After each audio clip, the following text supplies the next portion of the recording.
Hey, what's going on, everybody? For this video right here, this is going to be a review of WWF Vengeance 2001. This is my pick for the month of December. So I decided, the months where we don't have a major historical pay-per-view, I'm just going to go back in time and select one. And yeah, for December, I don't think you can pick a better historical show than Vengeance 2001. So, for December, it's been more of a Armageddon, TLC. That's pretty much the most of what the December pay-per-views were named. But when you get to Vengeance of 2001, I think a lot of the motivation, I'm not sure about this, but I think they were assuming Triple H was going to come back, and they named it Vengeance. They had the sledgehammer as part of the graphics. They had Triple H on the poster. So a lot of people were pissed off that Triple H wasn't ready to wrestle in time. Even at the show, there was tons of Triple H chants in the main event. And it's one of the few rare occasions where the WWE didn't really deliver what was advertised. I mean, they didn't promote on the television show that Triple H was going to be there or anything. But, if you see the friggin' guy's face on the promotional poster, you would assume he'd have something to do with the show. And I think I think they even promoted I think the video package. They used to have the video to promote the pay-per-view, like before the storylines came into effect. I think Triple H was actually on that as well. So, yeah, that's a really rare. I know Vince always likes to say that he loves to promote, or he feels like he always has to deliver what's advertised. But this is one instance where it definitely hurt the show too. It just did. I just remember being a little bit let down that Triple H didn't come back. But aside from that, man, this was from December 9th, 2001, San Diego, California. I do want to make the point that you got to keep in mind, this is the West Coast. They start these pay-per-views live. We're talking about 5 p.m. starting on the West Coast. That's a little bit early, so you're basically forcing people to come early, maybe not even the whole crowd's there yet. So I just kind of feel like, and I never really thought about it, but maybe a lot of the West Coast shows, they're really missing that primetime feel because, I think it's a little bit unnatural to start a pay-per-view that early. I always felt Final Battle 2007 suffered because of the 5 p.m. bell time. So who knows? Maybe that played a part into why I kind of felt like this show felt a little bit like a Sunday Night Heat. But yeah, man, this is when we crowned the first ever Undisputed Champion. Instead of just doing Rock versus Austin, Flair and Vince decided that we do a tournament here with Kurt Angle and Chris Jericho being involved as well. I still think it's the right call. I do feel like you probably could have done a better buy rate if they promoted, just one Undisputed Championship match without the tournament. The buy rates actually show that the King of the Rings, even for this tournament right here, it only did 375,000 buys, which is considered low for 2001. So a lot of people kind of came to the conclusion that if you don't deliver a clear defined main event, the tournament pay-per-views definitely have suffered because of that. Maybe that's why they don't do a lot of tournaments and the King of the Rings on pay-per-view, but. So let's just get right down to the show. The show actually starts off with Vince McMahon. That's the thing I hate about the show. So Vince turns heel after the Alliance is out of business, and he's dead set on, making Kurt Angle the champion, and has a vendetta against The Rock, has a vendetta against Austin. He's upset with The Rock because, the Rock made Vince kiss Rikishi's ass, and, Vince was starting that whole kiss my ass club. And then he was dead set against Austin becoming WWF champion again. So it's kind of a recycled storyline. It's one of those storylines that makes no sense. The owner of the most profitable wrestling company in history doesn't want the two biggest stars of all time to become champion. But it's just one of those things where they were slowly transitioning into having Austin and The Rock as the top two baby faces, and it's just a weird time, a weird show. After Survivor Series 2001, you had you had just so many guys going from heel to babyface and babyface to heel. It's like Kurt Angle is the savior of the most important storyline of all time. He saves the WWF and helps them win. And now we're supposed to hate him. Now we're supposed to, despise Kurt Angle after he basically, was the hero for the company. So it's just it was just a very weird transitional time. We're finally filtering out the invasion angle that everyone hated. So here we go with the main show now. Now let's get to the actual wrestling. We have Scotty, Hotty, and Albert taking on Test and Christian. So, one of the things you notice is that the show is actually lacking in a little bit of talent. A lot of the roster wasn't fully back yet. After the Alliance was out of business, the only way you could stay part of the company was if you were champion, or like Test, who won the Immunity Battle Royal, or Christian, who was actually European champion. So even though they were part of the Alliance, they were able to stay on because of that. This would have been a good Sunday Night Heat match. Scotty to Hotty, the fans were into the Worm, they were into him. He had Albert doing the hip hop hippo thing. Christian, went back to playing a comedic heel here. He was great. Test was like a bully trying to, he was basically stalking, Stacy and Trish and all the chicks because he couldn't get fired. So, yeah, like I said, man, this would have been a cool match for Sunday Night Heat. Albert and Scotty actually got the feel-good victory there. And we move on from there. Next match, we had Edge taking on William Regal for the Intercontinental Championship. So Regal got his job back by kissing Vince McMahon's ass. Edge actually came out with the Rob Zombie song here on the DVD. So this must be a rare DVD if it still had the Rob Zombie Edge song and the Undertaker Rollin' theme. Because a lot of them, they couldn't, I don't think they bought the rights to them. So there's no way, this was only in stock for probably a limited amount of time. But Edge and Regal, you guys know, I'm not a big fan of this combination.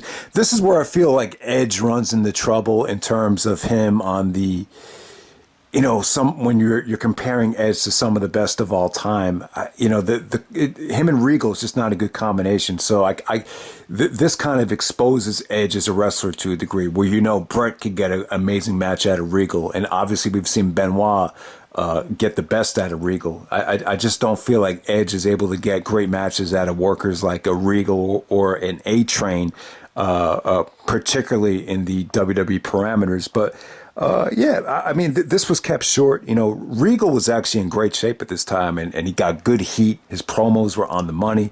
He was the commissioner. I just thought Regal in 2001, this is probably his best year, without a doubt. He basically controlled the whole match, couldn't get the job done, so he took out the brass knucks. Edge actually spears Regal before he could get the brass knucks. So this was kept short. A little bit shorter than the other matches, but the Regal and Edge over the brass knucks, I just wasn't a big fan of this whole storyline. But let's just move on from there. Edge gets the spear, defends the title in a quick little victory there. Next up, we have Jeff Hardy versus Matt Hardy with Lita as a special guest referee. So at Survivor Series, the Hardys actually lost the titles to the Dudleys in a steel cage match, and Jeff Hardy actually did a swanton bomb off the top of the cage through the table, and Matt thought Jeff was very selfish for doing that. Matt was, in the storyline was, Matt was very controlling. He was claiming that he was the smarter Hardy, and he wanted Lita to take his side. He's like, if you love me, you take my side. So yeah, this is kind of like a one-time thing. It wasn't a full split of the Hardy Boys. It wasn't as over the top and as serious as the feud would get in 2009. It was just a little bit of a tease to see if it would work. Lita as the referee, she was trying to stay neutral and play both sides. It kind of disappointing. I don't think the Jeff and Matt Hardy matches, I don't think any of them really, over delivered. I would say this didn't get like that much of a spotlight, though. I know the 2009 stuff, a lot of people look at that like it's disappointing. Maybe the best Jeff and Matt stuff ended up being in TNA when it was Broken Matt Hardy and Brother Nero. I didn't even see that stuff, but from what I've heard, that seemed like it was the most innovative. This was just a little bit bland, I would say. The finish was pretty cool here. Matt Hardy was going for a twist of fate off the top rope. Jeff blocks it, hits the swanton bomb. Matt gets his foot on the rope. Jeff sees it, throws the foot down, and Lita counts to 3 anyway, even though she should have broke the count after seeing Matt's foot on the rope. But yeah, Matt Hardy gets mad at Lita, and that's how it ends there. But I think the Hardys took a little bit of a break. This didn't lead to any of Team Extreme splitting up, but it was just I think they kind of went to this because they were a little bit limited in what they could do, because you had guys like Lance Storm and Booker T and DDP that weren't they weren't written back into the roster yet. So there we go with that. Next up, we had the Dudley Boyz taking on Big Show and Kane.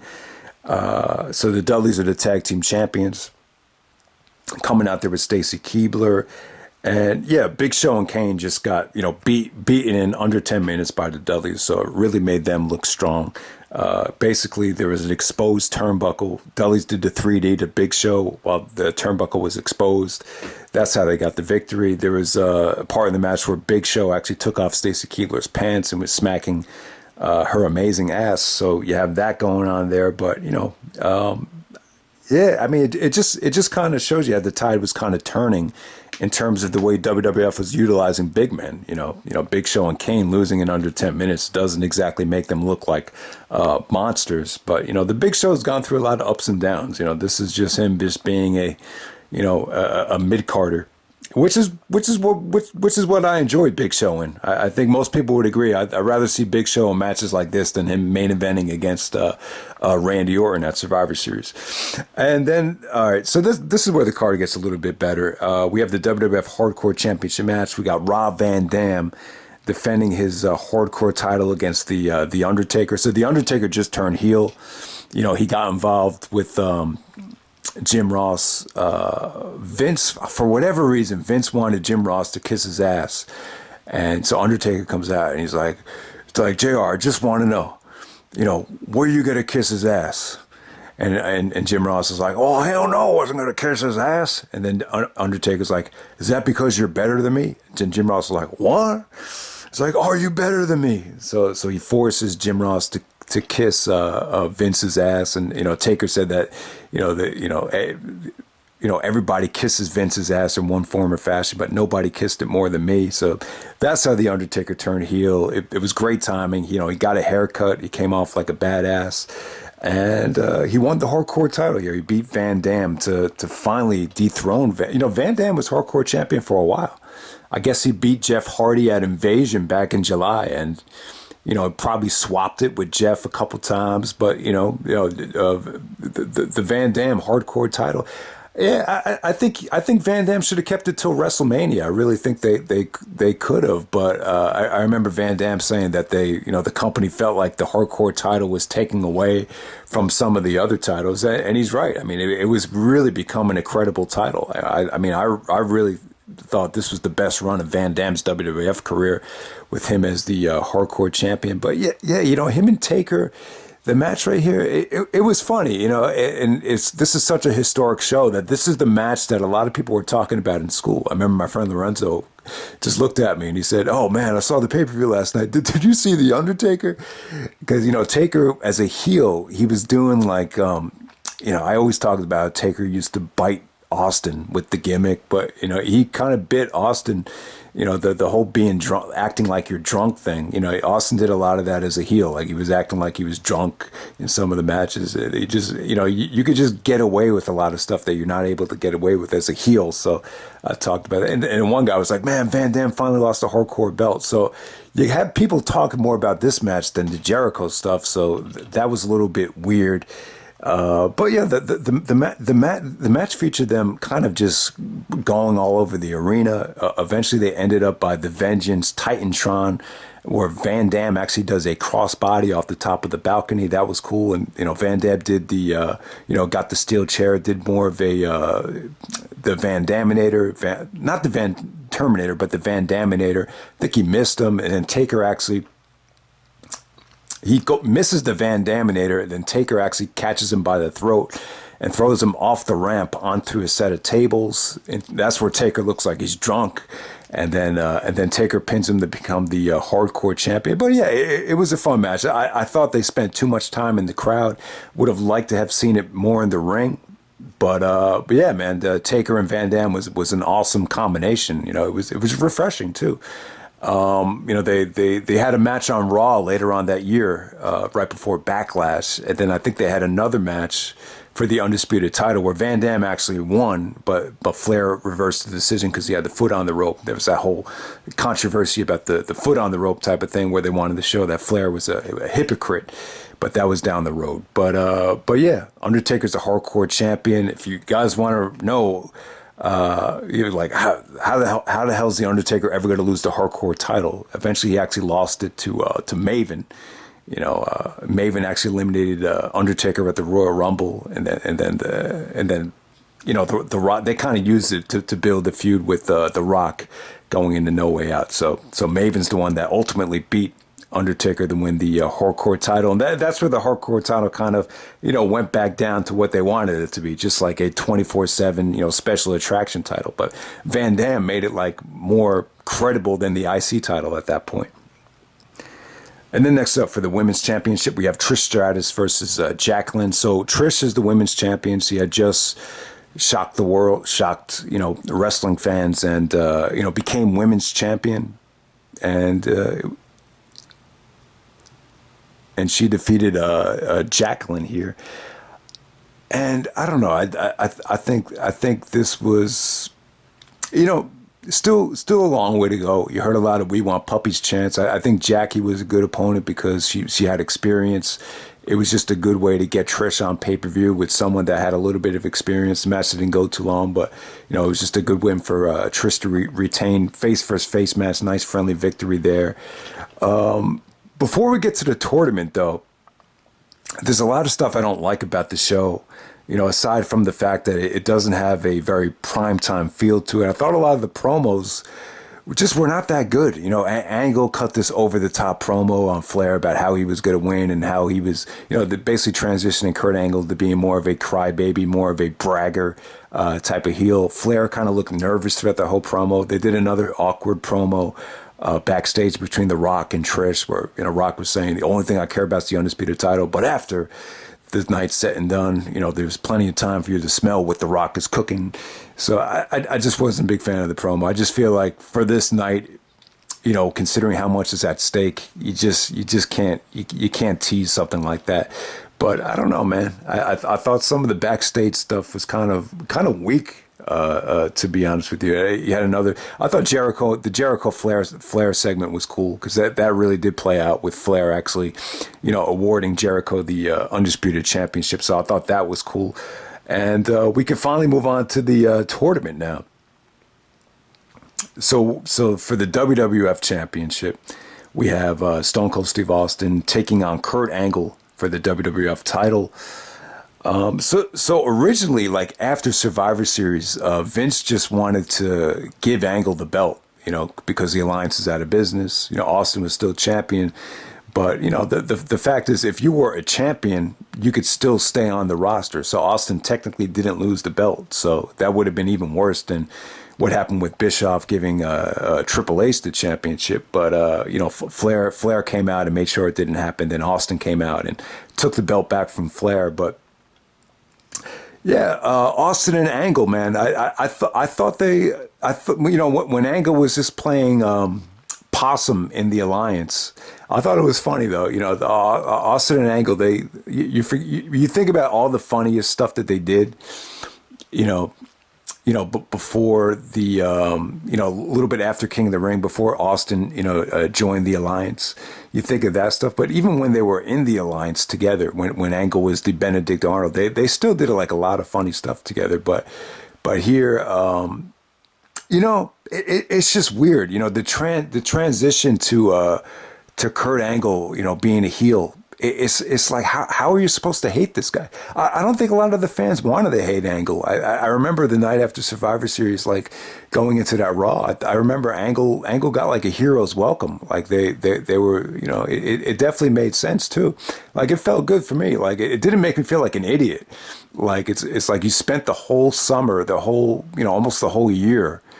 Seeing this feud and, seeing Kurt Angle fight for the WWF, that it was actually refreshing to see that, Angle was the one that, was the mole and ultimately helped the WWF win. So I thought that was cool. And then all of a sudden, you're just supposed to hate him. Like, basically Angle was taking the approach where he was like, hey, Rock, you got something to say to me? He's like, no, what do I have to say? He's like, well, thank you. You should be thanking me. So he was just playing, he was just playing a prick, Angle. So that it's just an awkward transition. And now you spent the whole year, where we're supposed to hate Austin. Now all of a sudden he's champion. He's still champion. And now you're supposed to love him like nothing ever happened. So very awkward transition here. But, the Austin Angle match, I think they needed the match needed to be kept short.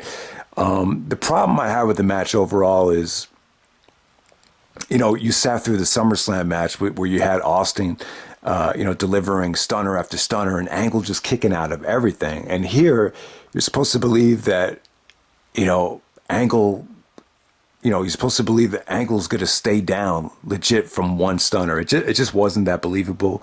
And like I said, guys, I don't think a lot of the fans really wanted to hate Angle at this time. I do think like Angle was a little bit goofy here, just the way he took the stunner, some of the stuff he did with Rock, in the main event, like Angle still had like an element of goofiness that he didn't have, maybe even like the year after this. Angle busted out the moonsault here. Some nice transitions into the ankle lock.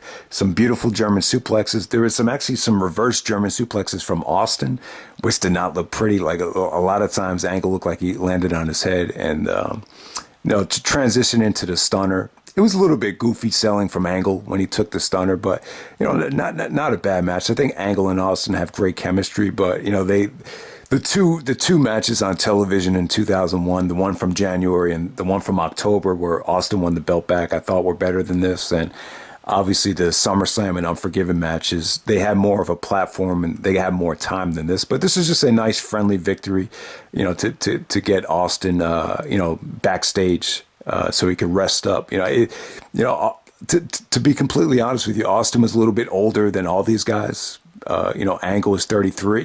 This is Angle's birthday, actually. Someone had to sign happy birthday, Kurt. So Kurt just turned 33.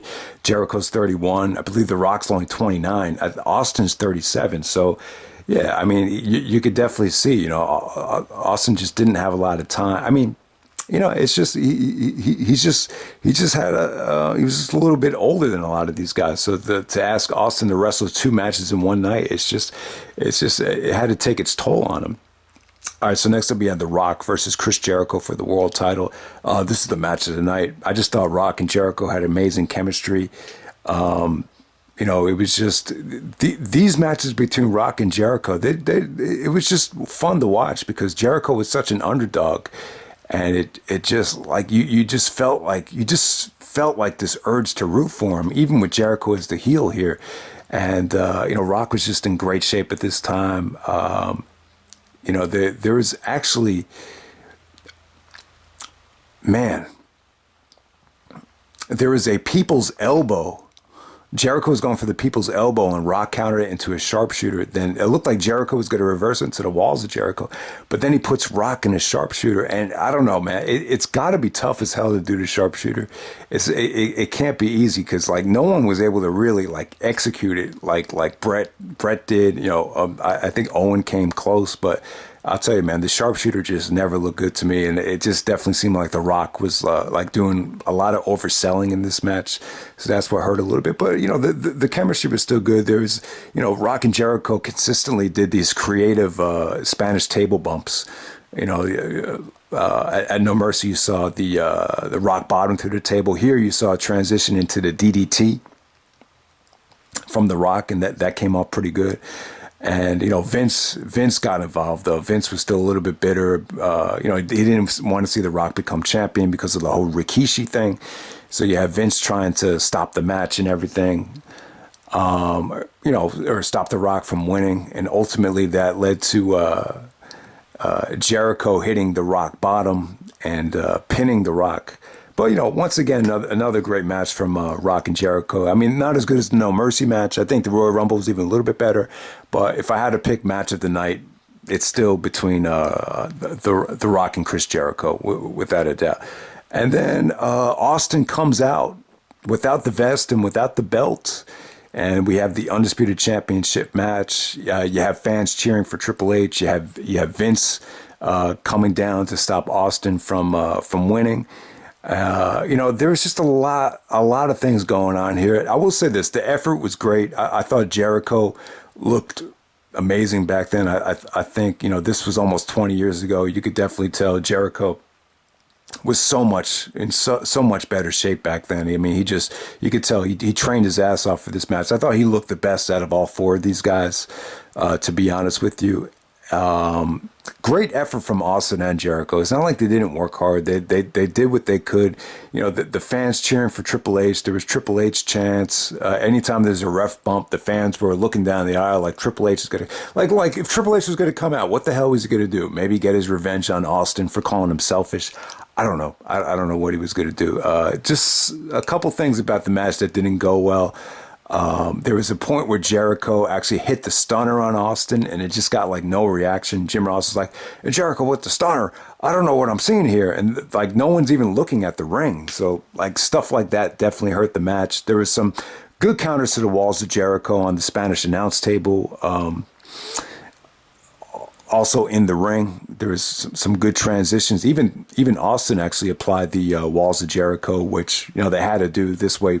Booker T comes out of nowhere in street clothes and takes the WWF title and hits Austin in the back with it. And Jericho pins Austin to win the first and become the very first undisputed champion.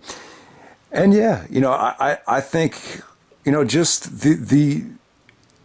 It just ended up being when I look back at the show, it ended up being all about Vince. Even if they even kept telling Jerry Lawler to repeat what Vince said in the ring, after getting humiliated by The Rock, after, getting humiliated by Austin, Vince said, "He who laughs last laughs loudest." And at the end of the show, Vince is laughing with Jericho. So this is supposed to be Kurt Angle. I think originally Angle was supposed to be the one to win the Undisputed title. But I think they wanted to protect Angle. I think they did. I think they knew this was going to be a transitional champion.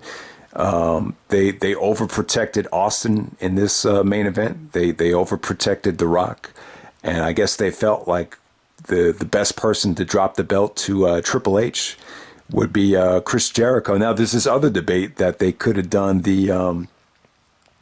You could have waited until WrestleMania to unify the belts. Why not? Well, I think there's two things in the way. I think you have the Royal Rumble, and I think you have Triple H returning. At the time, there was no brand extension yet, so it's not like you could have a Royal Rumble winner and two champions at once. I don't think they probably saw that as a headache at the time. Instead, obviously they've gotten around that because of the brand extension. But yeah, that's another reason for it. But a lot of people look back at this show negatively, and I don't blame them. I think from a wrestling standpoint, it could have been a lot better. It could have been better promoted. I think it felt a little rushed. To me, like, tournaments are never about the wrestling in the WWE. If you look at the King of the Rings, you look at this tournament right here, this ended up being more about Vince screwing guys or guys screwing another guy so they could, side with Vince. Booker T gets his job back for, helping out Vince. Ultimately, this led to Austin and Booker T in the supermarket, which was great. It was a lot of fun. Austin and Booker T had a first blood match, but that's another case where you could have ran with Austin and Booker T until WrestleMania. And I just feel like, I don't know. I felt like, Austin was unhappy at the time. He's probably unhappy because the show didn't do that well in terms of the overall buy rate. But when you look back on it, like I always felt like Austin could have done a better job of putting over talent. I felt like the transition to Austin being a face here was just really hard to buy into. And I don't know, man. I think looking back on it, there was a way to make Jericho look like a stronger champion, but I don't know. He just ended up being booked like he was the chicken shit heel of chicken shit heels. I mean, it's just, there's no other way to say it. And then, other people would argue that the only reason Jericho became undisputed champion was, because, they wanted him to lose to Triple H clean, while the other guys they wanted the protect angle for WrestleMania 19. They wanted to protect The Rock. They wanted to protect Austin because he was still basically going to be the biggest star on Raw when they had the brand extension. So when you look at it that way, yeah, I mean, yeah, it does suck for Jericho. I mean, the booking. I mean, they booked him like he was a weak champion. But and I know this is one point in Jericho's book where he talked about how, Vince said to him, believe you're a champion. When Bret Hart was champion, he believed it. So I don't know, maybe Vince saw things in Jericho that he didn't approve in terms of his demeanor and confidence. I don't know, but I think when you look back at the show in terms of historical impact and importance, it's definitely great for Jericho though. Like, beating the two biggest stars in the history of wrestling in one night, the first guy to unify the belts. You still think of, when you think of the first undisputed champion, you think of Jericho. And when you think about, everything that he endured, his whole career, Mexico, Germany, Canada, wrestling in Japan, ECW, WCW, look at the journey of what it took to get there. It's a remarkable story. And you look at all the people that were against him in the WCW, when they were on top, guys like Goldberg didn't want to work with them. He never got along with Eric Bischoff. Bischoff didn't want to listen to his ideas. Didn't get along with Scott Hall. Scott Hall, didn't get along with him and Eddie. They never really, they kind of demeaned them. So it's kind of, I don't know, man. It's kind of one of those things where you look back on it. I've seen some people say that it's definitely one of the best mark out moments with Jericho winning. But yeah, man, it's just when I look back at it now, the thing I don't like about it was the storylines and the Vince McMahon character took precedence over the wrestling and over the champion. So that's what I don't like about it more than anything. But still, like when you look back at history, it's a hell of an accomplishment. I mean, Jericho has nothing to be ashamed of. I thought he performed beautifully. The booking is what the booking is. Nothing you could do about it. You want to protect Austin. You're transitioning Austin into coming back to being a babyface. Which they lost a lot of money having Austin turn heel. So it's an awkward transition, but it's a transition they couldn't afford not to do. So you got to look at it from that point of view. But yeah. I don't know, man. It's that's Vengeance 2001. I think I've dwelled on the show enough. That's pretty much it, guys. Hope you enjoyed the video, and I'll see you later. All right.